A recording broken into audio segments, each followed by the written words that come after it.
Hello दोस्तों, स्वागत है आपका हमारे YouTube channel study for exam and knowledge में। आज हम लोग यह डिस्कस करेंगे कि कैसे बड़ी और छोटी भिन्नों को पता किया जाता है, यानी जो यहाँ से प्रश्न सीटेट और टेट अदर परीक्षाओं में पूछे जाते हैं कि इन सभी भिन्नों में सबसे बड़ी भिन्न कौन सी है और सबसे छोटी भिन्न कौन सी है, या फिर भिन्नों को आरोही क्रम में या फिर आरोही क्रम में दे दिया जाता है लगाने के लिए। तो इसको किस तरह से हम लोग करें, ऐसे प्रश्नों को किस तरह से हम लोग हल करेंगे। जैसे यहाँ पे दिया गया है, इसके 4 नियम हैं, यानी भिन्नों में सबसे छोटी भिन्न कौन सी है, सबसे बड़ी भिन्न कौन सी है, यह जानने के लिए सबसे पहले नियम की हम लोग बात करेंगे। यदि दी गई प्रत्येक भिन्न के अंश समान हो, अंश क्या हो, समान हो, तो जिस भिन्न का हर सबसे छोटा होगा वह सबसे बड़ी भिन्न होगी, और जिस भिन्न का हर सबसे बड़ी होगी वह सबसे छोटी भिन्न होगी।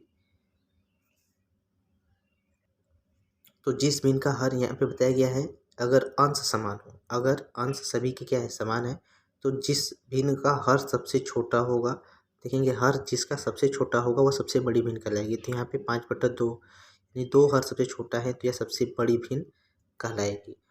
और जिस भिन्न का हर सबसे बड़ा होगा, यानी इसमें हर किसका सबसे बड़ा है, तो 5/11 यानी 11 हर सबसे बड़ा है, तो वह भिन्न जो होगी सबसे छोटी कहलाएगी। अतः यहाँ पे सबसे बड़ी भिन्न जो है 5/2 है, और सबसे छोटी भिन्न जो है 5/11 है। इस तरह से पहले नियम के अनुसार हम लोग अगर अंश समान है तो सबसे बड़ी भिन्न और सबसे छोटी भिन्न को बता पाएंगे। दूसरा, यदि हर समान हो, यदि दिए गए प्रश्न में प्रत्येक भिन्न के हर क्या हो, समान हो, तो जिस भिन्न का अंश सबसे बड़ा होगा वह सबसे बड़ी भिन्न कहलाएगी, और जिस भिन्न का अंश सबसे छोटा होगा वह सबसे छोटी भिन्न कहलाएगी। सीधी सी बात है कि दिया गया यदि हर समान है, यदि भिन्न जो दिया गया है सभी के हर समान है, तो सबसे छोटे अंश वाली जो भिन्न होगी, यानी 2/7 यहाँ पे जो होगी सबसे छोटी भिन्न कहलाएगी, और सबसे बड़ी भिन्न वही कहलाएगी जिसका अंश सबसे बड़ा होगा, तो यानी 11/7 सबसे बड़ा होगा। यहाँ पे सबसे बड़ी भिन्न जो है 11/7 है, और सबसे छोटी भिन्न क्या है, 2/7 है। इस तरह से इस प्रश्न को हम लोग हल कर लेंगे यदि हर समान है तो। इसके बाद नियम तीसरा, यदि दिए गए प्रत्येक भिन्नों में अंश व हर का अंतर समान हो, यानी जो भिन्न दिया गया है और उनके अंश व हर का अंतर क्या है, समान है, तो सबसे बड़े अंश वाली भिन्न जो होगी सबसे बड़ी होगी, यानी सबसे बड़े अंश की जो भिन्न होगी सबसे बड़ी होगी, और सबसे कम अंश वाली भिन्न जो होगी सबसे छोटी होगी। वहाँ पे क्या होगी, सबसे छोटी होगी।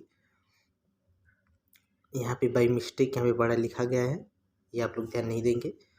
तो यदि अंतर क्या है, समान है, यदि अंश व हर का क्या है, अंतर समान है, यदि जो भिन्न दिया गया है अंश और हर का अंतर क्या है, समान है। यहाँ पे देखेंगे 3/4 में अंश व हर का अंतर 1 है, 5/6 में अंश व हर का अंतर 1 है, 7/8 में अंश व हर का अंतर 1 है, 11/12 में भी अंश हर का अंतर क्या है, यानी सभी भिन्नों में अंश व हर का अंतर क्या है, सबसे अंश व हर का अंतर 1 है। तो सबसे बड़ी भिन्न वही कहलाएगी, सबसे बड़े अंश वाली भिन्न जो होगी वो बड़ी भिन्न कहलाएगी। तो यहाँ पे 11 अंश सबसे बड़ा है, तो सबसे बड़ी भिन्न यह कहलाएगी, और सबसे छोटी भिन्न वह कहलाएगी जिसका अंश सबसे छोटा होगा। तो 3 का अंश सबसे छोटा है, तो ये 3/4 सबसे छोटी भिन्न होगी यहाँ पे।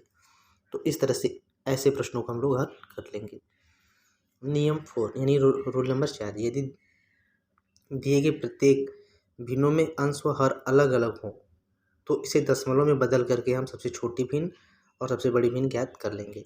यानी यहाँ पे देख रहे हैं, न तो हर समान है, न तो अंश समान है, और न ही इनके बीच का अंतर समान है। तो इसको सबसे बड़ी भिन्न किस तरह से हम लोग जाने और सबसे छोटी भिन्न किस तरह से जाने, तो इसको जानने के लिए सबसे पहले हम लोग यह करेंगे कि इनको हम क्या कर लेंगे, दशमलव में बदल देंगे। दशमलव में बदलने